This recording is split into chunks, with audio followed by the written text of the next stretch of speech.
નમસ્તે વિદ્યાર્થી મિત્રો, ધોરણ 7 સામાજિક વિજ્ઞાનની અંદર પ્રકરણ નંબર આપણું 15 હતું. આજે આપણે એનું ત્રીજું લેક્ચર જોઈ રહ્યા છીએ. આજનો આપણો પ્રશ્ન છે કે રાજ્યની કારોબારીની ફરજો જણાવો. રાજ્યની અંદર જે કારોબારી સત્તાઓ છે એ કારોબારી જે સત્તાઓની અંદર કઈ કઈ ફરજો આવે છે એ દર્શાવો. તો આપણે જોઈએ, વિધાનસભાએ ઘડેલા કાયદાઓને રાજ્યમાં અમલ કરાવે છે. એટલે કે વિધાનસભાની અંદર જે વિધાનસભ્યો જે કાયદો ઘડ્યો છે એ કાયદા ઘડેલો છે એ કાયદાને રાજ્યની અંદર અમલ કરાવે છે. તે રાજ્યમાં કાયદો અને વ્યવસ્થા જળવાય તેની તાકેદારી રાખે છે. કાયદાઓનો અમલ કરે છે અને રાજ્યની અંદર કાયદો અને વ્યવસ્થા જળવાય એની ખાસ એ પોતે તકેદારી એટલે કે નજર રાખે છે. કારોબારી એ રાજ્યની આર્થિક અને સામાજિક સમસ્યાઓ દૂર કરવાનો પ્રયત્ન કરે છે. એટલે કે રાજ્યની અંદર જે કારોબારી છે એ કારોબારી આર્થિક અને સામાજિક સમસ્યાઓ દૂર કરવા માટેના એ પોતે પ્રયત્નો કરતો હોય છે. કારોબારી રાજ્યના નાગરિકોની ગરીબી અને બેકારી દૂર કરવા માટે આયોજન તૈયાર કરે છે. એટલે કે જે કારોબારી સભ્યો છે એ કારોબારી સભ્યો એની ફરજની અંદર રાજ્યની અંદર જે નાગરિકો હોય છે એ નાગરિકોની ગરીબી અને બેકારી દૂર કરવા માટે, એટલે કે ગરીબો માટેની પણ અલગ વ્યવસ્થા અને જે બેકારો છે એમને કેવી રીતે વધારેમાં વધારે નોકરી આપી શકાય એ માટેની પણ એ પોતે એને દૂર કરવા માટેનો એક આયોજન ચોક્કસ તૈયાર કરતા હોય છે. કારોબારી રાજ્યમાં શિક્ષણ, સ્વાસ્થ્ય, વાહન વ્યવહાર, સંદેશા વ્યવહાર અને વીજળી જેવી વગેરે સેવાઓ પૂરી પાડે છે. એટલે કે કારોબારી રાજ્યની અંદર શિક્ષણની વ્યવસ્થાઓ હોય, સ્વાસ્થ્ય સુવિધાઓ હોય, વાહન વ્યવહાર, સંદેશા વ્યવહાર, વીજળી વગેરે જેવી જે સેવાઓ છે આ સેવાઓ એ પૂરી પાડવા માટે એ પોતે તત્પર રહે છે. અને એની અંદર જો કોઈ કદાચ પ્રોબ્લેમ ઊભો થાય તો પણ એને તાત્કાલિક એનું સોલ્યુશન લાવી એ રાબેતા મુજબ જે કામ ચાલતું હોય એ કામ ચલાવવા માટેના પણ એ પોતે પ્રયત્ન કરતા હોય છે. કારોબારી નાગરિકોને જીવન જરૂરી જરૂરિયાતોની ચીજ વસ્તુઓ મળી રહે એનું આયોજન કરે છે.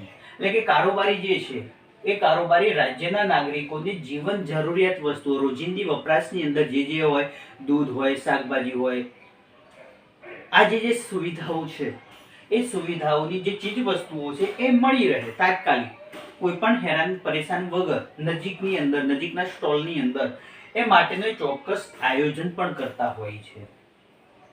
કારોબારી સમગ્ર રાજ્યનો વહીવટ સરળતાથી ચાલે તેની કાળજી રાખે છે.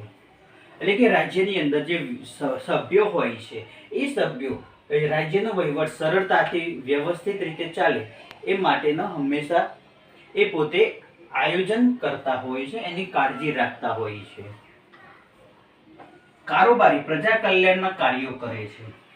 કારોબારી જે છે એ પ્રજા કલ્યાણના એ પોતે કાર્યો કરતી હોય છે. પ્રજાની સુખ સુવિધાઓ થાય અને એમનો આર્થિક વિકાસ થાય એ માટે હંમેશા એ પોતે સતત પ્રયત્નો કરતા આપણને જોવા મળે છે. કારોબારી વિધાનસભામાં ખરડો દાખલ કરે છે. એટલે કે કારોબારી સભ્યો હોય છે એ વિધાનસભાની અંદર એ અલગ પ્રકારનો ખરડો એ લાગુ પાડતા હોય છે અને એને કાયદાનું સ્વરૂપ અપાવે છે. એટલે કે કાચો કાયદો હોય છે એ કાચા કાયદા ઉપર વિધાનસભાની અંદર પસાર કરે છે. એમાં રાજ્યપાલ સહી કરી અને એ કાચો કાયદો જે ખરડો હોય છે એને કાયદાનું સ્વરૂપ અપાવે છે. નાણામંત્રી રાજ્યનું અંદાજપત્ર તૈયાર કરે છે અને તે વિધાનસભામાં પસાર કરાવી તે મુજબ રાજ્યના નાણાંનો વહીવટ પણ કરે છે. એટલે કે જે નાણામંત્રી હોય છે એ નાણામંત્રી રાજ્યનું અંદાજપત્ર એટલે કે વાર્ષિક બજેટ નક્કી કરતા હોય છે અને એ બજેટ નક્કી કરે છે એ વિધાનસભાની અંદર પસાર કરાવે છે. વિધાનસભાની અંદર એ ખરડો એટલે કે કાચો કાયદો પસાર થાય છે અને એ પસાર કરાવી એ મુજબ જ રાજ્યના નાણાંનો વહીવટ કરતા હોય છે. એ પ્રમાણે જ રાજ્યની અંદર જે ખર્ચ હોય એ ખર્ચનું વળતર રાજ્યની અંદર કેવી સુવિધાઓ આપી, શિક્ષણ પાછળ, આરોગ્ય પાછળ કે બીજી જીવન જરૂરિયાત વસ્તુઓ પાછળ કેવી પ્રકારનો ખર્ચ કરવો એ નાણાં વિભાગની અંદર હોય છે. એટલે એ પ્રમાણે એનો વહીવટ પણ ચાલતો હોય છે. હવે આપણો બીજો પ્રશ્ન છે, સરકારના અંગો કેટલા છે, કયા કયા, તેની કામગીરી જણાવો. આની અંદર કુલ 3 પ્રશ્નો આવેલા છે કે સરકારના અંગો કેટલા છે, કયા કયા અને દરેકની કામગીરી જણાવો. તો સરકારના મુખ્ય 3 અંગો છે.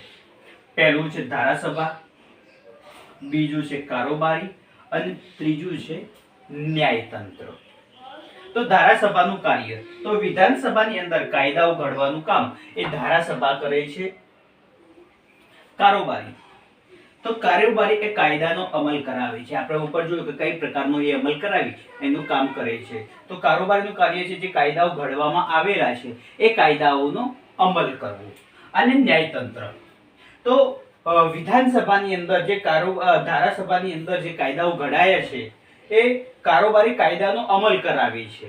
અને ન્યાયતંત્ર આ કાયદાઓના અમલ જો પૂરતો ના થતો હોય, એની અંદર પણ કોઈ પણ પ્રકારની કચાશ રહેતી હોય, કોઈ પણ નાગરિકને એ હક કે એના અધિકારો આપવામાં ન આવે તો એ કાયદાનો ભંગ કરનાર વ્યક્તિને એ પોતે સજા કરે છે. એટલે કે સારી રીતે વહીવટ ચાલે એ માટે ધારાસભા કાયદા ઘડવાનું કામ કરે છે, કારોબારી કાયદાનો અમલ કરાવે છે અને ન્યાય તંત્ર એ કાયદાઓની ભંગ કરનારને એ પોતે સજા કરતું હોય છે. તો આજે કુલ આપણે 2 પ્રશ્નો ચાલ્યા છે. આ 2 પ્રશ્નો તમારા નોટબુકની અંદર લખી તૈયાર કરવા.